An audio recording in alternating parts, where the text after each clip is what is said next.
We begin with breaking news here at 4 in Kentucky. A cargo plane crashed at Louisville's Muhammad Ali International Airport. Officials say the UPS plane crashed on takeoff, igniting a huge fire on the ground. You can see right here the plumes of thick black smoke spreading over the city this afternoon. The plane was fully fueled for a long trip to Honolulu, and that jet fuel is what's feeding the large fire. Yeah, UPS told the local CBS affiliate that 3 crew members were on board. Louisville Metro Police reported there are injuries. It's not yet clear how many or how severe, and we will, of course, keep you posted as we get more information. And more breaking news at 4 in Pacoima. An arson suspect was just rescued from a hillside. Yeah, Desmond Shaw is live in KCAL overhead. Des, what do we know about this woman? Well, Juan and Amy, so the suspect right here has the helmet on. They were on the side of this hill. I'm going to widen out and show you the area we're talking about. It's that massive pit in Pacoima off of Brantford, just east of the 5 freeway. Check out how big this hole is. This is one of those pits where they extract a lot of material, aggregate material for construction. And so it's not clear how the suspect got here, if this was someone that LAPD was chasing and they ended up here. That's not quite clear, but LAPD telling us that this is an arson suspect, and they were just on this hillside right in here that I'm zooming in on. We have some video to show you when she started to come up on her own accord after being here for 4 hours on this steep hillside, about 75 feet down the canyon here, and then they came and got her up the last couple of feet, but now they're trying to figure out how to get up to their vehicles up here. Kind of a precarious situation. Hopefully there's no poison oak right there, but still some details to learn as to, you know, what fire this person is alleged to have started and how exactly the situation happened. But it tied up a lot of resources for more than 4 hours, but that person now in custody. They're going to be evaluated probably at the hospital before they go to jail, but they look like they're going to be okay. Live at KCAL overhead, I'm Desmond Shaw. Juan and Amy, back to you in the studio. Yeah, rescued and put in handcuffs. Desmond, thank you very much. Here at home, a California special election that could impact the entire nation. Yes, voters deciding yes or no on Prop 50, and that could redraw California's congressional district lines and give Democrats more power. We have team coverage on this election day. CBSLA's Gio Insignaris is live in Norwalk. That's at the LA County Registrar's office, where people are casting their ballots right now. But first, Luz Delia Caballero is live in Burbank at the polls, where turnout has been steady throughout the day. And Luz Delia, what are voters telling you? You know, voters are telling us that this special election means everything to them. I mean, they're telling us, of course, they have the power whether to sway it yes or no, and they are going to exercise their right to vote. And as you mentioned, it's been a steady flow at all the polling locations we've gone to, but especially this one. As you can see, that line is really starting to get longer as we inch closer to that 8 o'clock mark when the polls close. Take a listen to what voters had to say earlier today.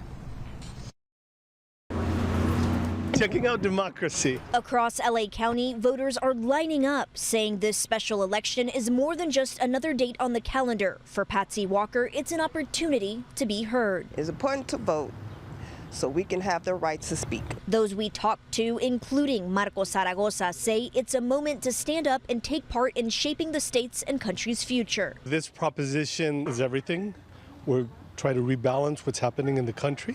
Proposition 50 is on the table. If it passes, it would shift 5 of California's U.S. House seats to be more favorable to Democrats in next year's midterm elections. The proposition was created to counter Texas's newly redrawn congressional districts that favor Republicans. I really want to make sure that this country stays on track. While Californians have the option to vote by mail or drop off a ballot, voters tell us there's something meaningful about showing up in person. Somewhere just deep down in my heart, I felt like it would just count more to come in person. I wanted to make sure they got my vote. I want to make sure it was in on time. I feel like right now people are just excited to get in there to vote. Cain Andrade is a son of immigrants and chose to vote in Boyle Heights, the very community he says has given his family so much. You know, even if I didn't agree with everybody that's in line, I just love that people want to participate, especially in this community where sometimes the information does not get to us. It seems like it's getting to us. Turnout has been steady throughout the day, with voters citing a sense of urgency and responsibility behind their decision to show up. It doesn't matter if there's many things on the ballot or just one.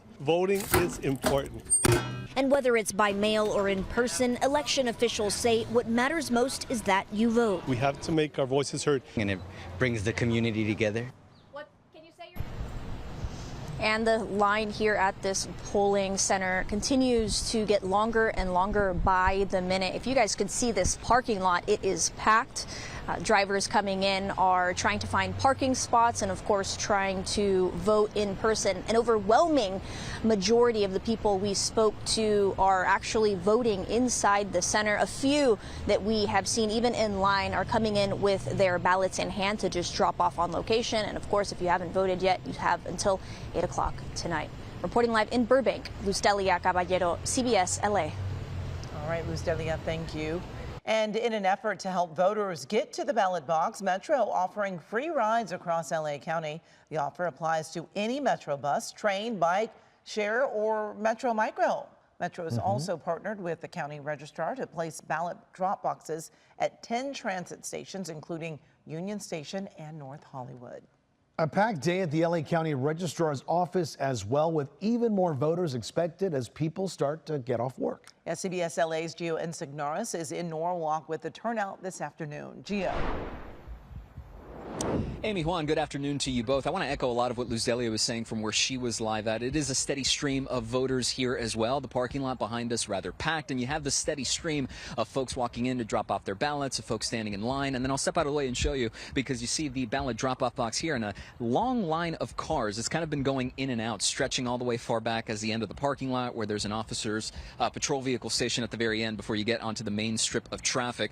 And occasionally it'll sort of dry up and then start refilling once again. So again, that steady stream all the way through, folks walking out of the main building here, the Registrar Recorder County Clerk's building. And then as we continue to pan left as well, now you see a line of people getting ready to check in at the voting table and then drop off their, or rather get inside to vote, sign their ballots and drop those off. Now, I want to give you some numbers because across LA County, there are 251 vote centers that are open until 8 p.m. tonight for anyone who still wants to vote in person or drop off that ballot. Of course, where we're at right now is just the one, and voters who still have a mail-in ballot can drop it off at one of these official drop boxes or vote centers before that 8 o'clock deadline. So you have about 4 hours left to go. Now, countywide, there are 418 drop boxes. Each of them, as you kind of look at one here, is bolted down, regularly collected by election staff, and of course monitored with help from law enforcement and community partners to ensure that security, something that we have a steady number of security folks and people maneuvering folks around wherever they need to be. So all of those numbers, by the way, courtesy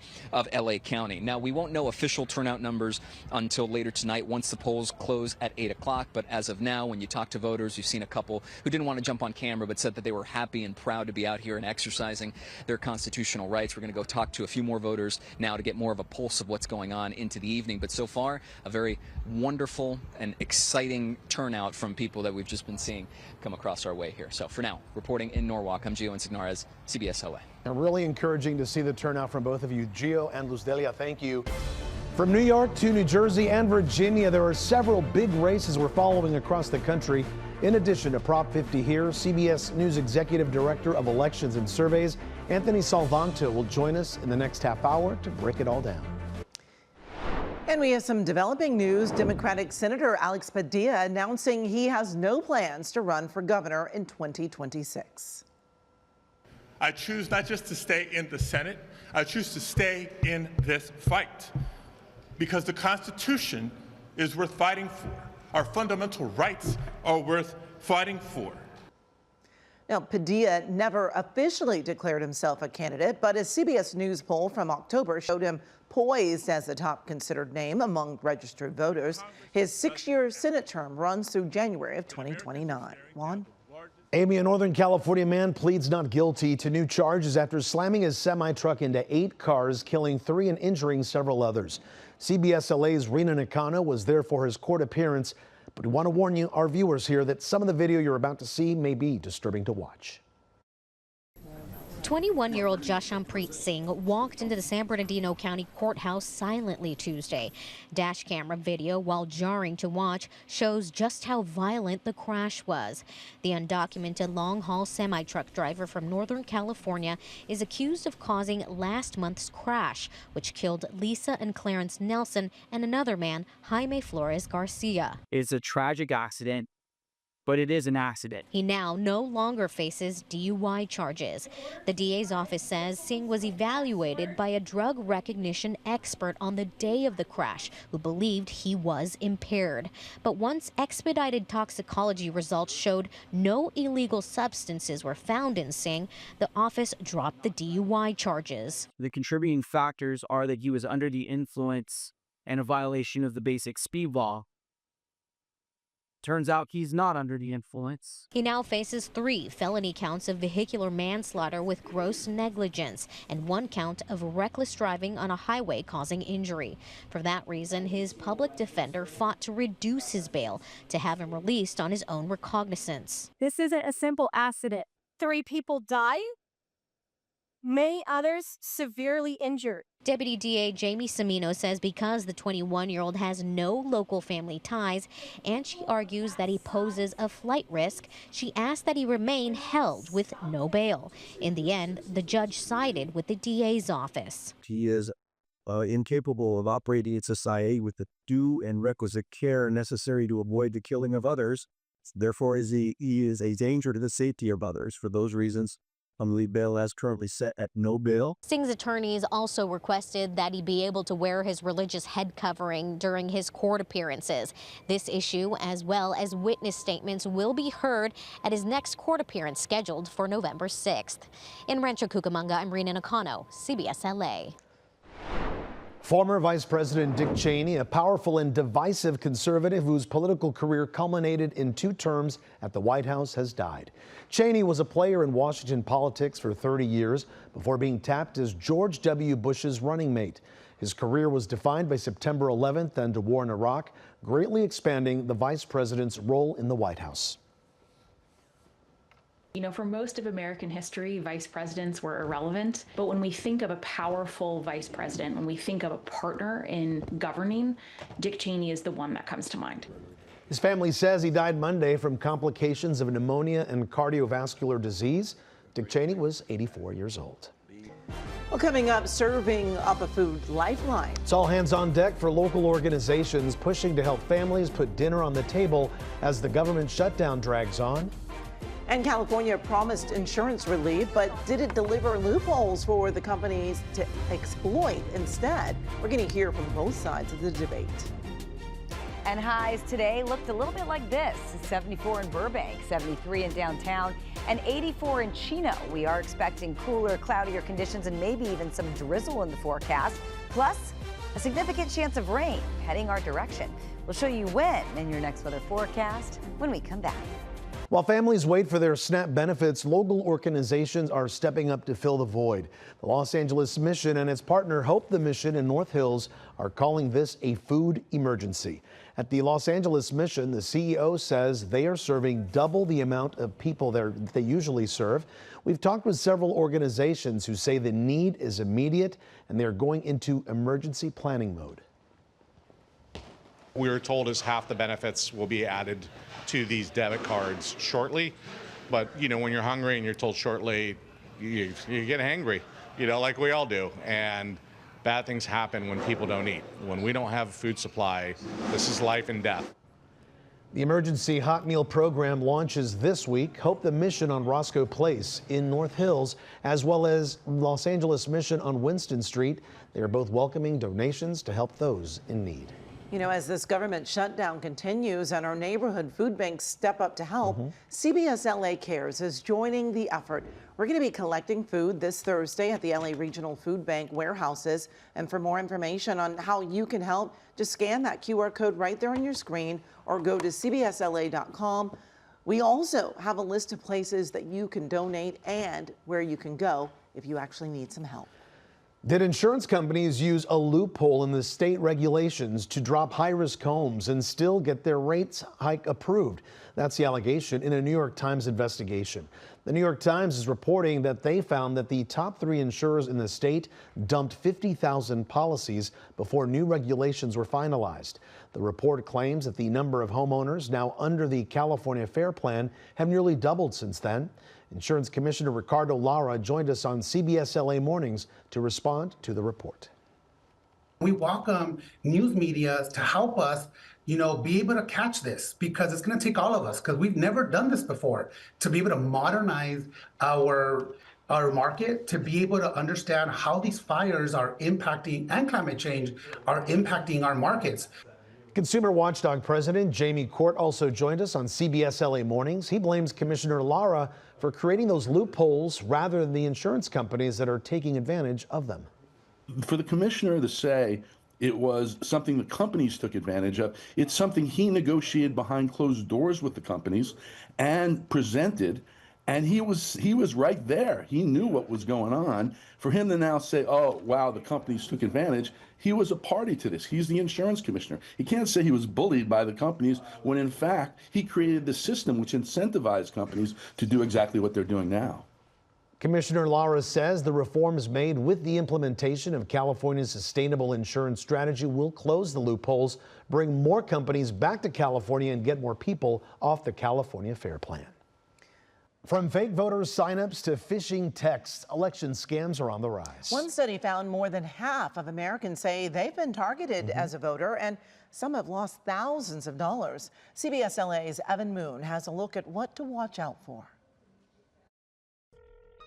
Phony candidate calls and bogus ballots. As voters head to the polls Tuesday, cybersecurity experts warn election scams are on the rise. Every time the phone rings, every time you get a text message, every time you get an email posing to be from any election commission, know that is fraud. Don't trust it. In a cyber safety report released by Norton last year, more than half of Americans said they've been targeted by an election scam, many reporting losing money. The scams are definitely becoming more prevalent and more sophisticated due to the use of artificial intelligence. Some voters have also reported fake ballots in their mailboxes and scammers posing at voter registration booths. We spoke with a college student who fell victim to this, stopped by two men outside of a Target in Pittsburgh. They saw my student ID around my neck and they're like, oh, you're a student, you're not registered. So they kind of like convinced me to get over, and they walked me through the paperwork. It was like a bunch of personal information. They had me give, obviously, my full name, my address. I gave the last 4 numbers of my social security. Mississippi Secretary of State Mike Watson says it's a growing problem there, too. The circuit clerk in a local county actually showed up to the voter registration drive. These folks never sent the forms in, but they were harvesting the information. Watson says new voters should never have to give a social security number to register, and legitimate election offices won't call or text you for information. New laws, including a ban on AI robocalls, haven't stopped scammers. The FTC reported consumers lost $12 billion to fraud in 2024, up 25% from last year. We did ask the FTC about election-specific scams, but they were unable to give us a breakdown due to the ongoing government shutdown. Evan Moon, CBS News, New York.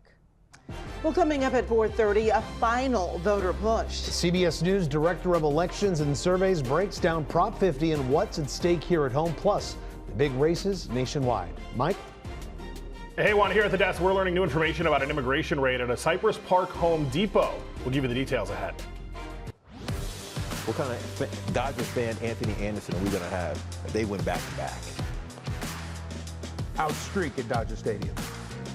Oh, baby, that was last March. So yesterday I asked Anthony Anderson if he plans to follow through since the Dodgers won back-to-back titles. We'll have his answer later in sports. SoCal shoppers sounding less like Santa and more like Scrooge this holiday season.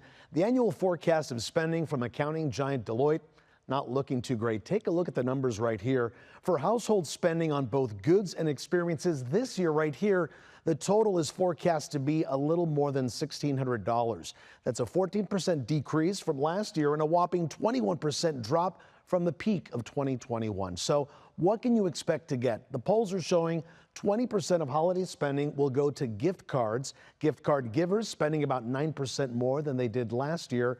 That's the biggest jump in any category so far. And SoCal pretty much on par with the rest of the nation, with more than 50% of people worried about a weakening economy.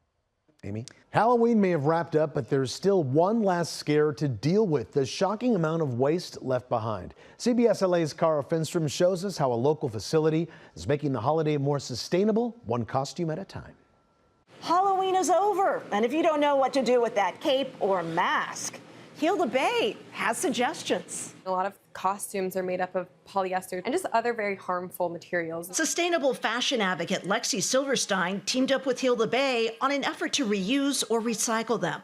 These bins at the nonprofit's aquarium are filling up. They can take anywhere from 20 to 200 years to decompose. Then when you throw them out, they end up in our landfills and they end up in our oceans, and those microplastics end up in our sea life. During the weeks leading up to Halloween, folks were invited to come here and pick out costumes for use. And up through this weekend, you can drop off any unwanted costumes for pro recyclers to give a second life. 35 million Halloween costumes in America get thrown out every single year, which amounts to 85 million plastic water bottles. It gives Gordita here the heebie-jeebies. Gordita is the star of the aquarium for sure. She is our giant sea bass. She's a critically endangered species. Hilda Bay's Micah Castrillo says one of the ways plastics get into our oceans is through storm drains. And fish and marine mammals unknowingly gobble them up. When we're finding these animals washed up on the shore and inspecting them, finding plastics in their digestive systems. Believe it or not, Gordita is just a baby. They can live up to around 65 years and grow up to 7 feet, so she can get the size of a small car. She'll be released before she gets that big. Hilda Bay is working to ensure all their temporary visitors can return to healthy waters. And Castrillo says plastics aren't just a threat to sea life. When these fish, who are very popular with local fishermen, ingest those plastics, they eventually make its way to our table and us. The women hope this costume drive will help trigger waves of new behavior. Whether it's, buying from that sustainable company where all the fabrics are sustainable, or it's renting, or it's borrowing from friends. It would be a gentle 2 fingers right on top there. Also coming up on November 15th, a chance to help pick up trash along Dockweiler Beach. Castrillo says sea life like this is threatened by it. If you ever take a visit to your local tide pools, you'll sometimes see bottles there, wrappers, cigarette butts. So if these magnificent creatures have you feeling a bit bewitched, she encourages you to take one of the small steps that could lead to a big difference. A lot of people don't realize how much impact reuse can have. Cara Finstrom, CBSLA. Well, if you could send a message to the universe, what would you say? Thousands of people are recording their thoughts and hellos, betting that one day something out there will hear them. These kids in Australia are part of the project. They're teaming up with students from MIT to send their voices into deep space. It's a mission inspired by the golden record sent on Voyager 1 50 years ago, a time capsule of life and culture on planet Earth. We're going to say hi to UFOs. You know, if we're to find evidence of life elsewhere in the universe, that will be an absolute step change for humanity and our place in it. Do you believe in aliens? 100%. If we're living, there must be other life. Well, the Humans Project is collecting voices from more than 80 countries in more than 65 languages. The hope is to launch the cosmic conversation sometime in 2027. How exciting. Well, many of us woke up in the clouds this morning, but the fall sunshine eventually broke through this afternoon. Sure did. Evelyn Taft is tracking what we can expect this week in next weather. Thanks for watching CBSLA at 4. CBSLA at 5 starts right now.